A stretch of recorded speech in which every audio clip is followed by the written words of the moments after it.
amigos queridos, Dios les bendiga. Es una gran alegría podernos conectar en esta noche nuevamente, en el compromiso que tenemos con Dios en este día miércoles para poder compartir la palabra del Señor en nuestras vidas. Quiero darle gracias a Dios por esta oportunidad que nos brinda y porque Dios ha sido bueno porque Dios es fiel. Y el mensaje que quiero compartir con ustedes el día de hoy bajo el título de Cuidado cuando pases por Egipto. Cuidado cuando pases por Egipto. Y para compartir ese mensaje yo quiero invitarlos el día de hoy para que vayamos a Éxodo, capítulo 1, versículo del 1 al 14. Éxodo, capítulo 1, versículos del 1 al 14. Dice la preciosa palabra del Señor, Éxodo capítulo 1, versículos del 1 al 14. Estos son los nombres de los hijos de Israel que acompañados de sus familias llegaron con Jacob a Egipto. Rubén, Simeón, Leví, Judá, Isaacar, Zabulón, Benjamín, Dan, Neftalí, Gad y Aser. En total, los descendientes de Jacob eran 70. José ya estaba en Egipto. Murieron José y sus hermanos y toda aquella generación. Sin embargo, los israelitas tuvieron muchos hijos y a tal grado se multiplicaron que fueron haciéndose más y más poderosos. El país se fue llenando de ellos. Pero llegó al poder en Egipto otro rey que no había conocido a José y le dijo a su pueblo, cuidado con los israelitas, que ya son más fuertes y numerosos que nosotros. Vamos a tener que manejarlos con mucha astucia, de lo contrario seguirán aumentando y si estalla una guerra, se unirán a nuestros enemigos, nos combatirán y se irán del país. Fue así como los egipcios pusieron capataces para que oprimieran a los israelitas. Les impusieron trabajos forzados tales como los de edificar para Faraón las ciudades de almacenaje, Pitón y Ramsés. Pero cuando más los oprimían, más se multiplicaban y se extendían. De modo que los egipcios llegaron a tenerles miedo. Repito, de modo que los egipcios llegaron a tenerles miedo. Por eso les imponían trabajos pesados y los trataban con crueldad. Les amargaban la vida, obligándolos a hacer mezcla y ladrillos y todas las labores del campo. En todos los trabajos de esclavos que los israelitas realizaban, los egipcios los trataban con crueldad. Oremos esta noche, Padre precioso, en el nombre de Jesús. En esta noche te damos gracias por tu palabra y oramos a ti, Señor, para que nos ayudes, para que nos ilumines, para que nos instruyas en el propósito que tienes al enviar tu palabra. Ilumina la luz de nuestro entendimiento. Aclara esta palabra para nuestras vidas, Señor, para que podamos en ella comprender el propósito que tienes al entregarnos esta palabra. En el nombre de Cristo Jesús. Amén. Y todos conocen o conocemos la historia del pueblo de Israel. Recordemos, Dios llama a un hombre o escoge a un hombre. De este hombre saldrá una familia.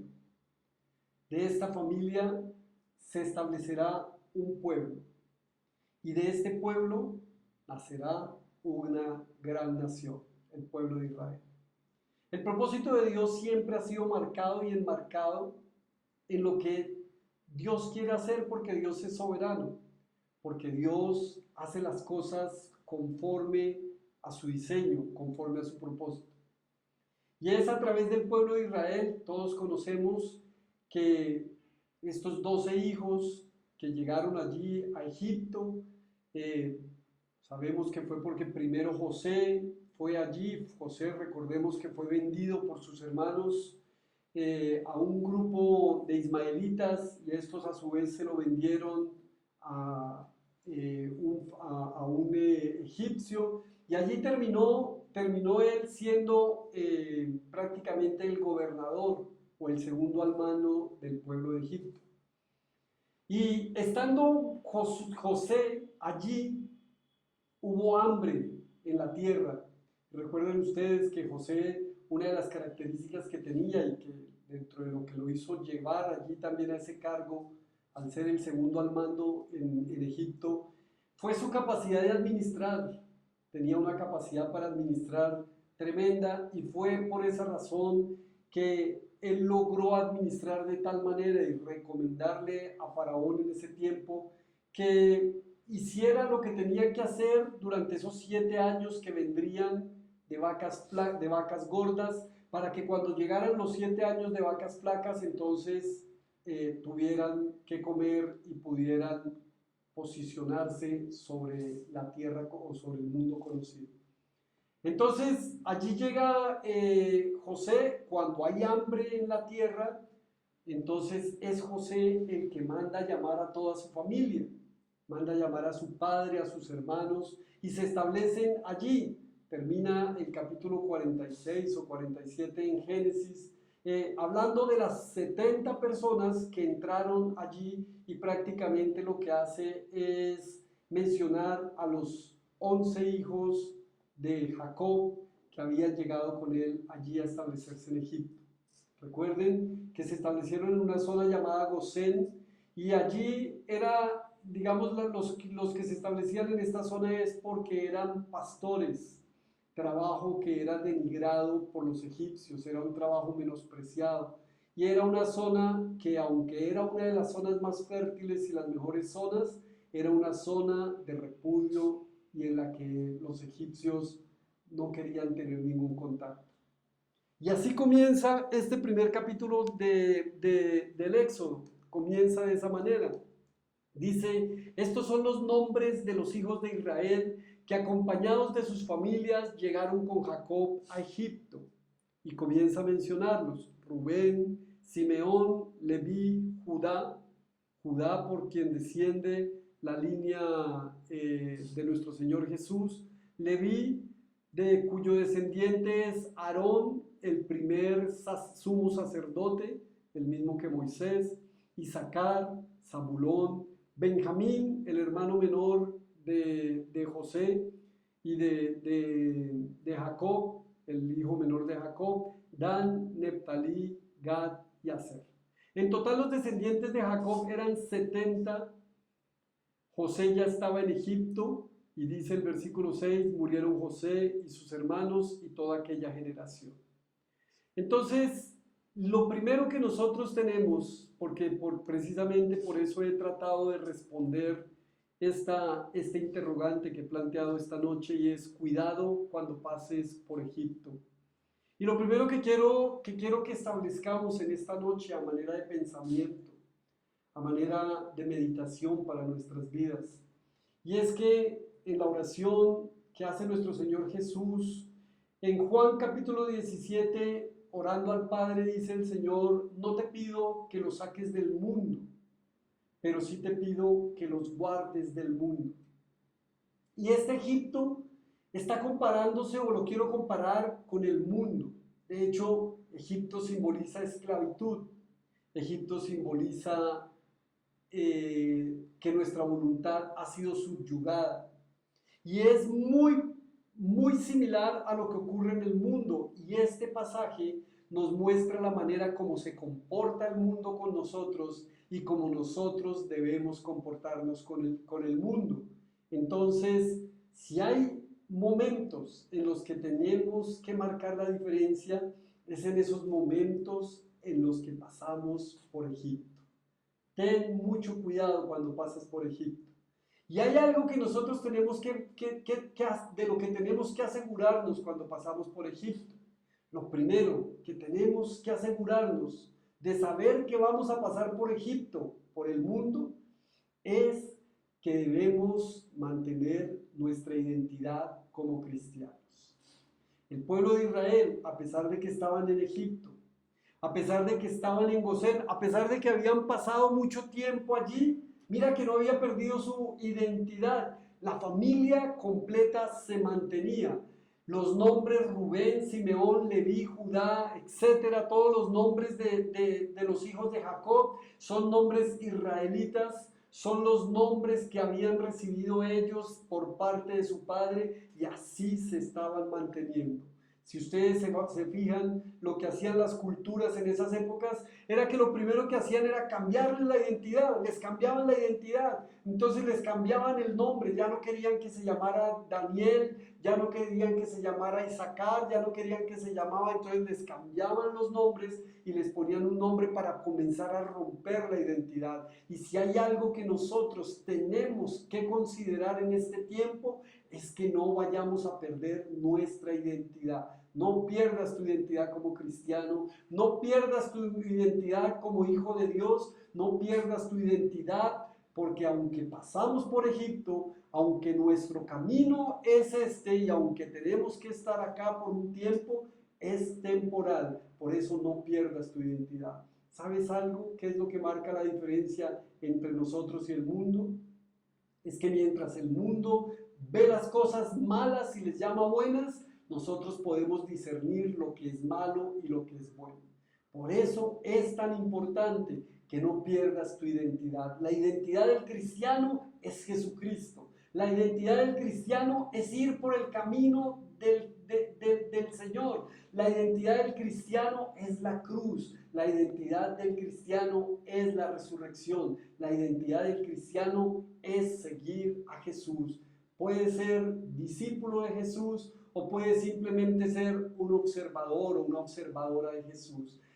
Si vas a ser observador o observadora, puedes estar segura y seguro que vas a perder tu derrotero y vas a perder la identidad. Y en esto también quiero reforzar un poco. ¿Sabes qué busca el mundo? El mundo busca romper la identidad del cristiano.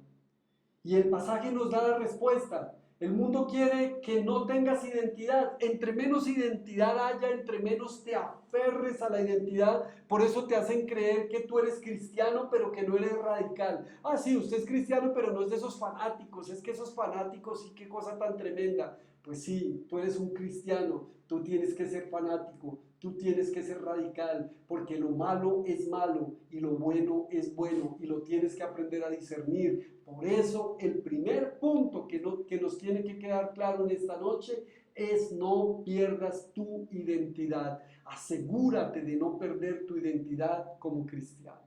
Continúa el versículo 7. Dice, sin embargo, los israelitas tuvieron muchos hijos y a tal grado se multiplicaron que fueron haciéndose más y más poderosos. El país se fue llenando de ellos. Mira, nuestro Señor Jesús en los diferentes evangelios nos envía a ser discípulos, nos envía a multiplicarnos. De hecho, Génesis, en el mismo capítulo 2, ya el Señor dice, y los bendijo Dios y les dijo, gobiernen la tierra, multiplíquense y llénenla. Es eso lo que tenemos que hacer. Tenemos que asegurarnos de multiplicarnos. Tenemos que asegurarnos de llenar la tierra. Por eso, cuando pases por el mundo, cuando pases por Egipto, asegúrate de multiplicarte. Multiplícate. Tú dirás, es que yo no quiero tener hijos físicos o es que ya estoy a una edad muy avanzada. Claro, pero sigue multiplicándote, sigue llevando el mensaje del Evangelio, sigue alcanzando a otras personas, porque ahí está la respuesta de la multiplicación. Mientras el mundo se opone a que nos multipliquemos y a que crezcamos, el Señor fortalece y nos fortalece día a día para que podamos alcanzar más y más personas. No te quedes callado, no te quedes quieto. Estamos en el mundo y mientras estemos en el mundo tenemos que asegurarnos de multiplicarnos. Multiplícate, es muy importante. Versículo 8. Pero llegó al poder en Egipto otro rey que no había conocido a José y le dijo a su pueblo, cuidado con los israelitas. Mira esto, cuidado con los israelitas que ya son más fuertes y numerosos que nosotros. Vamos a tener que manejarlos con mucha astucia, de lo contrario seguirán aumentando y si estalla una guerra, se unirán a nuestros enemigos, nos combatirán y se irán del país. ¿Qué sentía el enemigo? Sentía miedo. El enemigo tenía miedo. Faraón tenía miedo de ver cómo se multiplicaban y se multiplicaban y se multiplicaban. Y lo que te quiero decir en esta noche es que tienes que tener claro que el enemigo te tiene miedo. El enemigo te tiene miedo no porque eres tú. El enemigo te tiene miedo, te tiene miedo es porque sabe que el que está en ti es mayor que él, es muchísimo mayor. Por eso tenemos que estar confiados y vivir confiados. El enemigo nos tiene pavor. A veces nosotros como cristianos nos tenemos que dar risa a nosotros mismos de ver cómo nos asustamos porque llega un vientico o porque se levanta de pronto una situación que puede estarnos tocando o afectándonos y nos llenamos de miedo. Es nuestra condición humana, es nuestra condición y nuestra falta de fe, pero es ahí cuando nosotros tenemos que fortalecernos en Dios, es ahí cuando nosotros tenemos que buscar de su presencia, es ahí cuando nosotros tenemos que pedirle al Espíritu Santo que nos llene nuestro ser y que no permita que nos permite identificar que es el enemigo el que está asustado. Nosotros no podemos estar asustados ni vivir asustados. Entiende que el enemigo te tiene miedo, el enemigo está atemorizado. Lo que pasa es que el enemigo tiene estrategias y esas estrategias las lleva a cabo porque además también puede identificar nuestro miedo. Pero cuando nosotros entendemos que el enemigo está asustado, entonces de esa manera podemos caminar confiados. ¿Tú qué haces teniéndole miedo a un enemigo asustado? El enemigo está asustado, déjalo que sufra, déjalo que se amedrente. Es él el que tiene que estar así. Nosotros no podemos estar asustados, por el contrario, nosotros tenemos que caminar con toda la confianza y con toda la fe puesta en nuestro Rey y Salvador, nuestro Señor Jesucristo. No tengas más miedo. Los discípulos estando allí en ese lugar, en la barca, en la oscuridad, en medio de las olas, de los vientos, tuvieron miedo. Y en ese momento se acercó el Señor Jesús y les dijo, no tengan miedo, soy yo. El Señor tiene que decirnos permanentemente que no tengamos miedo, es Él. Por eso, si Él nos está diciendo que no tengamos miedo, no le tengas miedo al enemigo. El enemigo no es el creador de la tormenta, el enemigo no es el creador del problema. El enemigo lo único que está cumpliendo es una misión muchas veces permitida por Dios o de parte de Dios para fortalecernos y para que sigamos creciendo día a día. Y es precisamente eso lo que nos encontramos en el versículo 11. Fue así como los egipcios pusieron capataces para que oprimieran a los israelitas. Les impusieron trabajos forzados, tales como los de edificar para Faraón las ciudades de almacenaje, Pitón y Ramsés. Pero, versículo 12, cuando más los oprimían, más se multiplicaban y se extendían, de modo que los egipcios llegaron a tenerles miedo. Por eso les imponían trabajos pesados y los trataban con crueldad. Mira, el enemigo puede levantarse, el enemigo puede oponerse, el enemigo puede poner todas las trabas posibles, pero entre mayor opresión, entre mayor problema, entre mayor dificultad, entre mayor sufrimiento, más te multiplicarás y más te extenderás. Lo mismo le sucedió a la iglesia de los Hechos de los Apóstoles.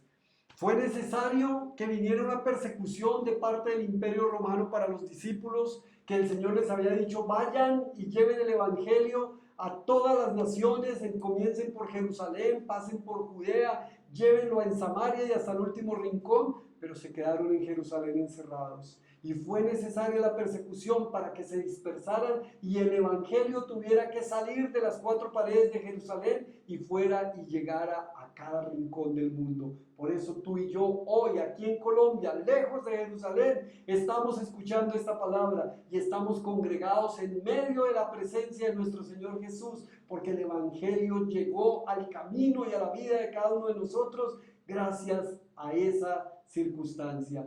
Fue así como los egipcios pusieron capataces para que oprimieran a los israelitas. No sé cuál sea la opresión tuya en esta noche. Tal vez la opresión tuya es producto de una crisis financiera, de una crisis amorosa, de una crisis emocional, de una crisis de salud, porque perdiste a algún familiar, porque estás atravesando por un momento de dificultad. Pero mira esto, ese momento, esa crisis, esa circunstancia que hace que empeore, porque es que no hay nada peor para nosotros que estar en Egipto y que además venga la tormenta. Pero muchas veces sucede, y cuando esto sucede, sucede para que nos multipliquemos y nos extendamos. O sea, esto lo que quiere decir es que en medio de la crisis, en medio del dolor, en medio de la situación por la que estemos atravesando, terminaremos multiplicándonos y terminaremos extendiéndonos. Lo único que tenemos que hacer en este tiempo es estar confiados. Estamos en Egipto, estamos en el mundo, pero eso no hace que perdamos nuestra identidad como cristianos.